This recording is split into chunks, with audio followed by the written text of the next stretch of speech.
Everybody, welcome back to Moving Cardboard. This is going to be a redo kind of video. I recently had a comment on my video for the 7th level, and I made a big goof, so I'm going to redo it. That's an asterisked victory. Essentially what I did wrong in my prior video a while ago was I forgot this forced effect in stage 2B, which can generate a lot of enemies. And so I'm going to play it again real quick. I have tweaked the deck a little bit. I'll link that. I took some cards out, added some cards. Like I got rid of Glorfindel, or not Glorfindel, Gildor and Glorian, and I got rid of Gleowine and some other things. Just gave it a couple of tweaks, and I've played it again, play tested the new variant. This is still progression though. So this is the second scenario in the Khazad-dûm expansion, second of 3. So into the pit, you break in through Moria, and here I investigate the 7th level, find the Chamber of Records, discover the Book of Mazarbul, and I'm walking around with it. This is pretty good. I don't exhaust a quest, but they cannot attack. So I always give that to Biffer. He can still defend though, just can't attack. And so we'll just go ahead and see how this goes. My opening draw. 5, 6.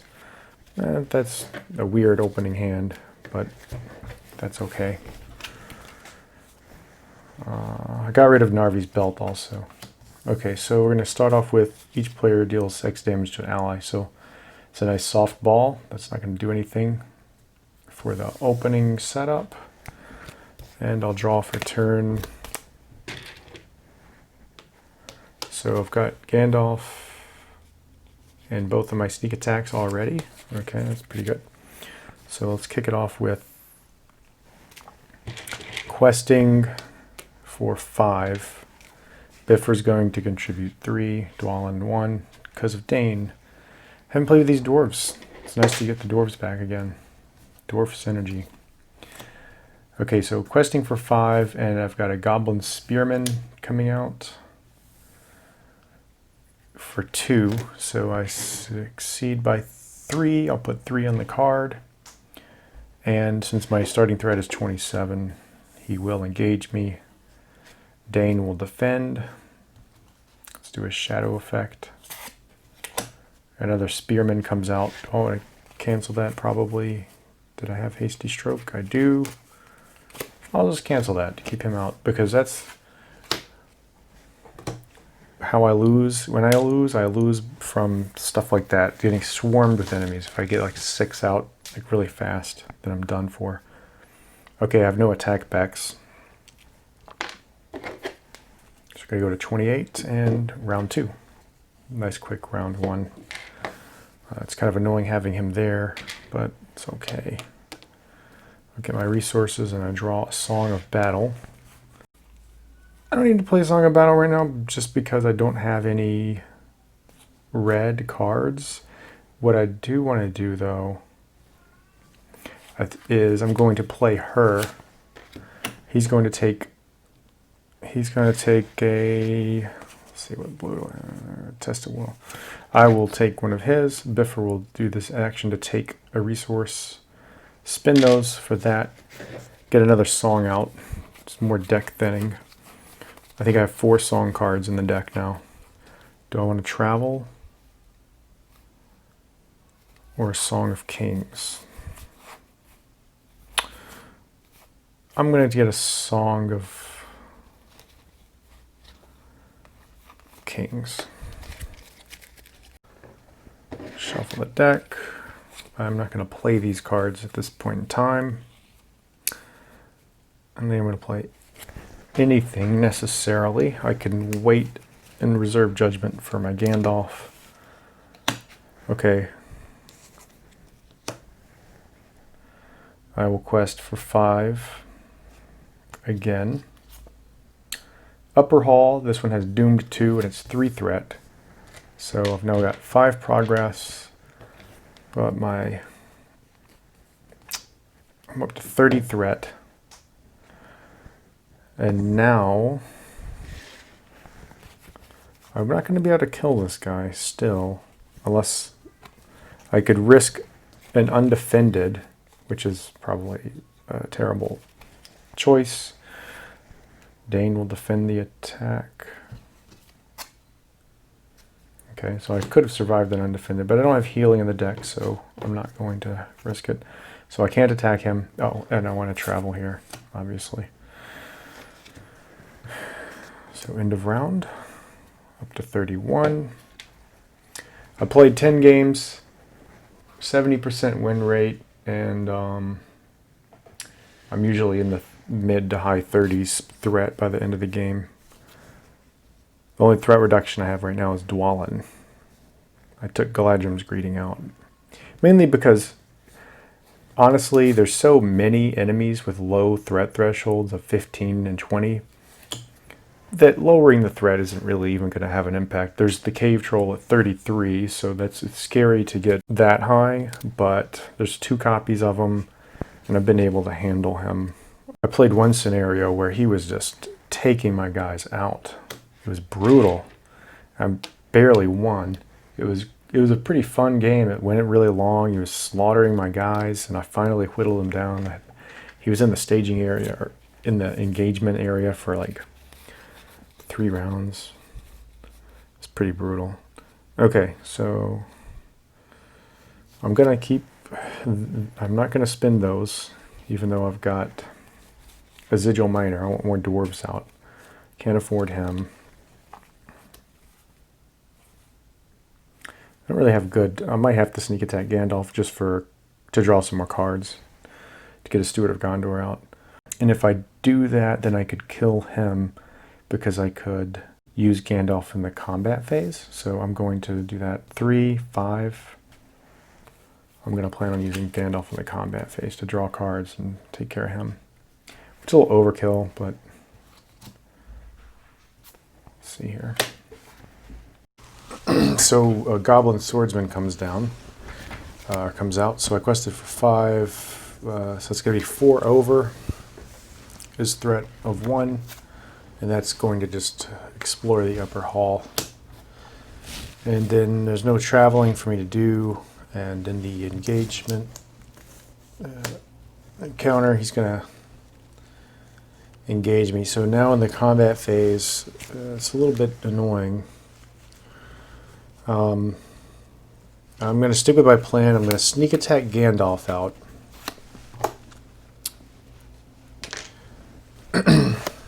So he's now here, and I'm in the combat phase. Let's deal shadow cards. And I'm going to draw 3 cards off Gandalf. Unexpected Courage and 2 Erebor Record Keepers, so some action advantage going on here now.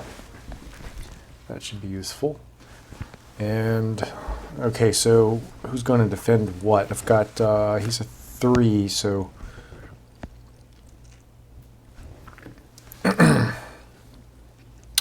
this is actually a little bit annoying, having 2 guys, because I was planning on using Gandalf to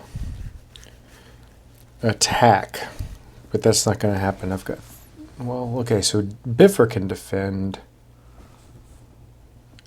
Bifur will defend against this Spearman.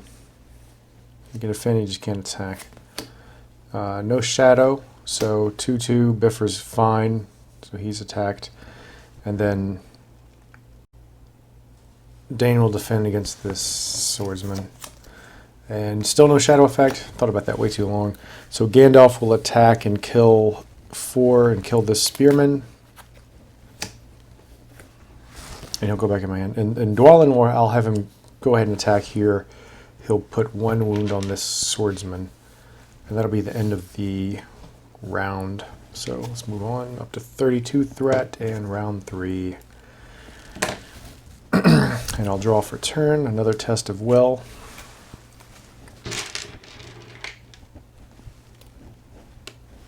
Which is nice, but not nice enough. Okay, did I get... I got a Song of Kings and a Song of Battle. Still have a sneak attack. Got some...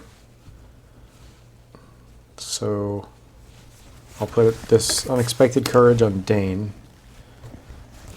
And Biffer's going to take one of Dane's resources. And I'm going to play a record keeper. Like so. And now I will go questing. So she's going to exhaust, the minstrel exhaust for 2. Biffer will commit for 3 more. And I get another spearman comes out. So it was 5 to 2, so I get 3 progress. I'm at 8. He's going to come down. Shadow cards. So the swordsman will be defended by Dane Ironfoot. Okay, he brings another swordsman to the staging area. Exhaust so that he maintains readiness, and Biffer will defend against this spearman. If the defending character is an ally, discard from play. He's not an ally, so no effect there. Attacks. Dwalin is going to attack. He's got 3 attack. He's going to attack this swordsman and kill the swordsman. Since it's an orc, threat goes down by 2. I'm going to spend this resource to ready Dwalin back up through Erebor Record Keeper. And so he's got 3 attack, which isn't enough, so they'll both attack for 2-4, and that'll be enough to kill him. Dwalin attacked and destroyed another enemy, even though it was both of them. So my threat goes down to 28. That worked out pretty well. I didn't really enjoy spending all the resources on that. So everybody's tapped out. Even though I didn't move them, but they're tapped out, so they will refresh. Go back up to 29 threat. Round 5. Another Gandalf. I'm not drawing what I want to draw. I've got some good stuff. So now I have 2 Gandalfs and a sneak attack, and got cancellation. I've got business. 2 test of wills. Sigil Miner. Well, he's my win condition. Move a map maker.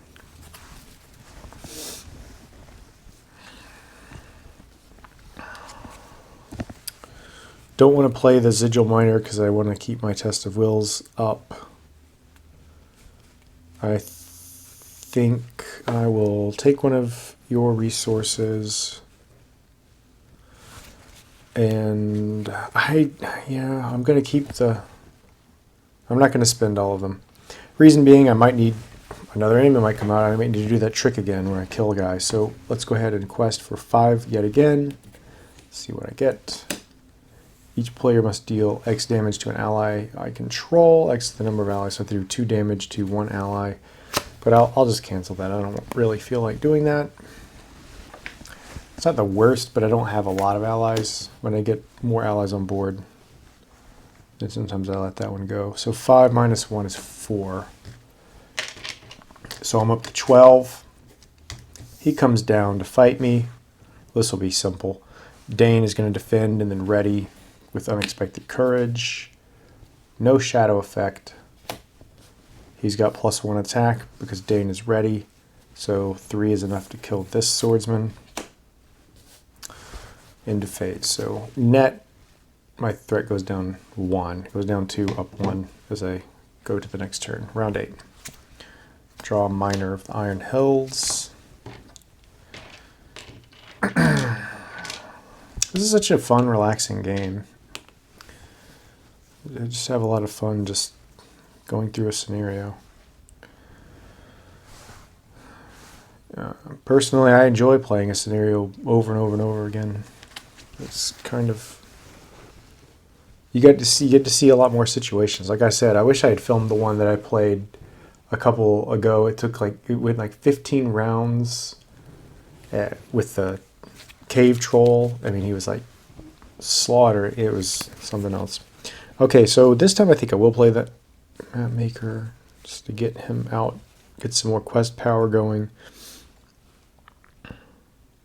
No, actually, I don't think I will yet. I was going to wait for Steward of Gondor because I could play him for 1. He's got the same willpower as the map maker, and I don't have to dump.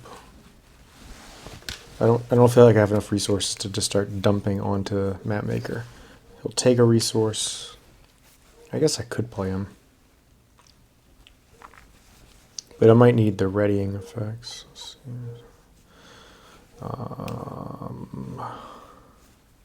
Yeah, I mean, there's not really anything to do. I'll sneak attack Gandalf later. So let's quest for 5. I'm going to quest for 7 with one of the record keepers. Questing 7. Holding back these guys. Watchful Eyes comes out. I'm not going to cancel that. So it'll attach. Questing for 5. I've got 12. So I'm actually 6. Have surpassed 1B at this moment in time.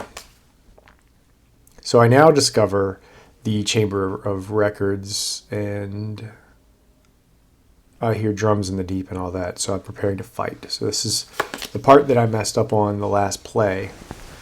17 threat. I've got a lot of threat to go through. I removed the Book of Mazarbul from the game at this point in time, so now he has to exhaust a quest. And at the end of the staging step, I reveal the top X cards and add all enemies to the staging area, discard the other revealed cards without resolving them, X number of players. So I'm going to, for staging, basically I put one in, and then the next, and then I look at the next one. If it's an enemy, it goes in. If it's a treachery or a location, it goes to the discard pile.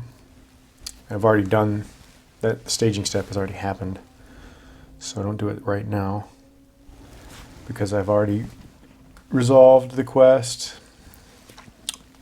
So there's nothing else to do for the turn. I'll go to round 7. Okay, so on average, because I like to have a little spreadsheet, on average I win this in 10 rounds. That's the average, or it lasts 10 rounds, I should say, because I lose, you know. Okay, anyway, let's draw for turn. Ancient Matham. This hasn't been a crazy playthrough, actually. I haven't had a whole lot of wild and wacky stuff happen. I'm going to play the Miner of the Iron Hills for 2 to get rid of that, because I would like to use him.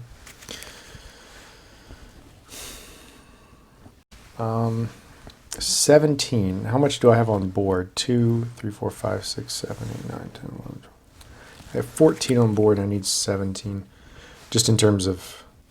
Well, I could play Sigil Miner now because I have an extra blue.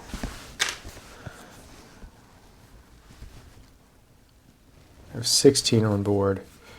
And if I use Gandalf, I would have 20 on board. So, actually, I think I could just win right now. 20 on board.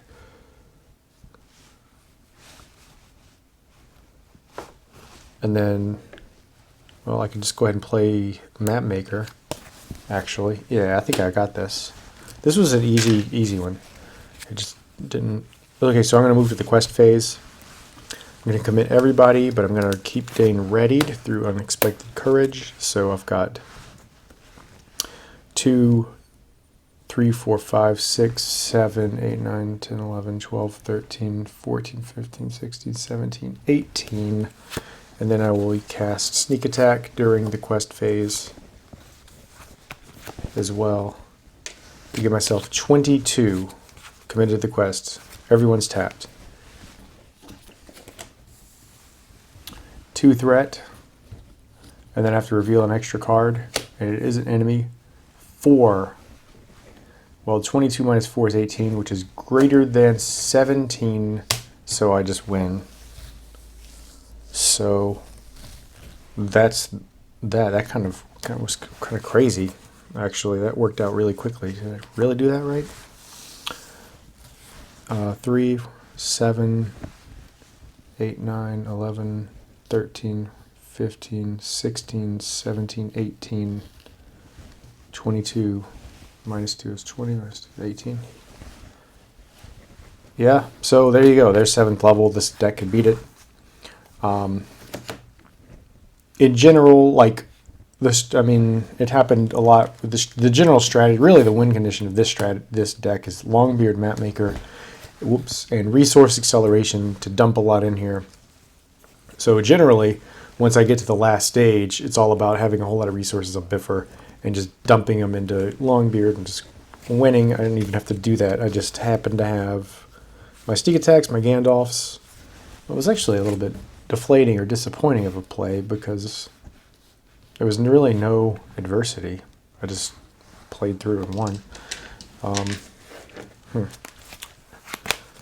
There was a Hasty Stroke coming up, another Mapmaker, an Erebor Hammersmith, another Miner.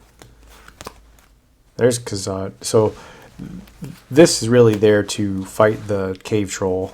You know, I get that and things like Durin's Song, and I didn't get to do, there's Stuart, got her way down there, pretty far down there. Wasn't going to see that at all. In the Dwered Elfax at the bottom of the deck. And I put 3 of these guys in here, Longbeard, Orc Slayer. I actually think he works out pretty well. He's pretty good when you have Dan. I mean, because he has 3 attack. And he actually has 1 will, so he can do something. He is pricey, but dealing 1 damage to every orc enemy in play, when you have all these like 2 hit point orcs, and he's also good for this Goblin Archer that I can't engage and I don't have any ranged. He just kills that guy because he's only got 1 hit point. And there's a couple of those in the deck. I think there's 2 of them. There might be 3. I'm not sure. I think there's just 2, I guess. But they're annoying because they do damage every time you draw an enemy, and there's a lot of enemies in the deck. But, you know, I sneak attack the Orc Slayer in. He's a board wiper, honestly. He's not bad. He's better now that you know there's Dane. In the core set he's terrible, but then other cards that he can synergize with, like Dane, make him, you know, kind of worth it. I mean, 4 is still a lot. You still need Resource Acceleration to make it worth it while, though. Okay, but that's it. There's the replay, and I played it correctly, but yeah, I'm kind of disappointed that wasn't more of a struggle like some of the other games I've had where like I said, the orc comes out and he's doing tons of damage because when he kills somebody, it's like he swings through. So whatever excess damage, if he hits for 6 and he hits somebody with only 1 hit point and no armor, for example, it only takes 1 to kill that person. So the other 5 has to go on to somebody else. So he can just start. And the way I played it was it would keep going. I don't know if you're supposed to do it that way, but the way I was playing it was it keeps going. So he can take out 3 guys in 1 hit, or 2 guys and damage another guy. Because it says, for each excess point of combat damage dealt by Cave Troll, you must damage another character you control. So that's, I just figured all of his damage has to go somewhere. So he's kind of fun to fight against and figure out how to take him out. Although he's also a pain. But there you have it. Okay, so I just wanted to play on video like an actual like legal, no mess up on the rules playthrough. So, and the next up for me is some other stuff. Actually, what I'm going to be doing coming up here soon is doing a little flip through of this. Since I've just played a bunch of Khazad Doom stuff in Moria, I want to show this to you guys. So, but that's coming up in a further video, so keep an eye out for that. All right, well, have a good day. Thanks.